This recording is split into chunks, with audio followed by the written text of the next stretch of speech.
Hi, I'm Joy Macknight, Transaction Banking and Technology Editor at The Banker, and I'm here with Vina Cheung, who is Global Head of RMB Internationalisation at HSBC. Thanks very much for joining us today. Can you tell us a little bit about the challenges that the Chinese economy is facing at the moment? Thank you, Joy, for having me. I think I'm not an economist, so I would like to give you a few points from a business standpoint.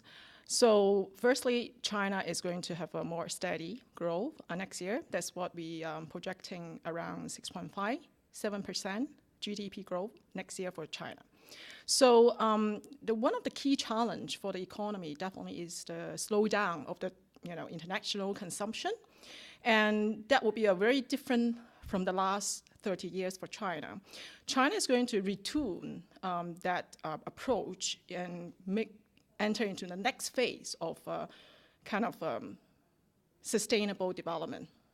So how to achieve that is through capital market liberalization, and as well as economic transformation, moving China up the supply chain and focusing on domestic consumption, as well as the service sector development.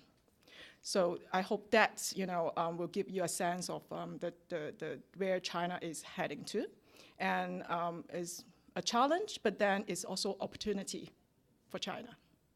Okay, and what are the latest regulatory developments in China? Well, regulatory development in China is very profound. So let me focus a little bit on treasury and cash management perspective. So there are two developments that I think is worth to talk about here. One is about the cross-border fund flow, and that will improve a lot for the self-funding ability for corporate they have in China operation, as well as the offshore operations. So in order to get integrated with the global structure, cross-border sweeping is one of the solutions that allow the client, enable them to further do the integration job.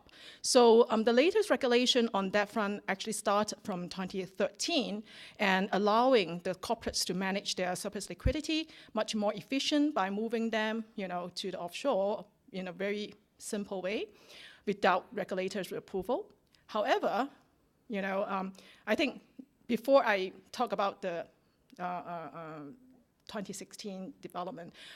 By 2015, actually, the cross-border fund flow has been developed into a much more sophisticated way where they allowed cross-border sweeping of the funds between China and offshore.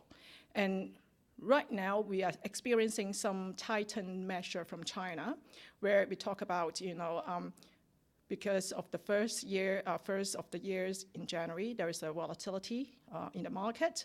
So China does make some efforts to tighten the measure to understand the capital outflow from China.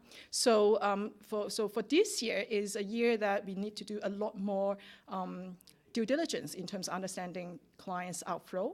But overall, it's still a way for the clients to manage their surplus liquidity from China and moving out to offshore. So that is one.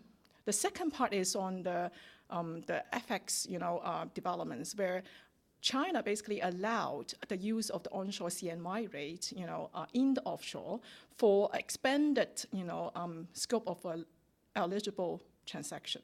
So in the past, they only allowed the trade settlement to utilize the CNY rate, but since last year, they already opened that up for service trade as well as foreign direct investment into China. So I think that too development will be very important for the treasurer, in terms of understanding the regulatory development. And so what are the recent trends in renminbi payment flows? Well, firstly, we talk about the payment clearing, RMB clearing infrastructure development.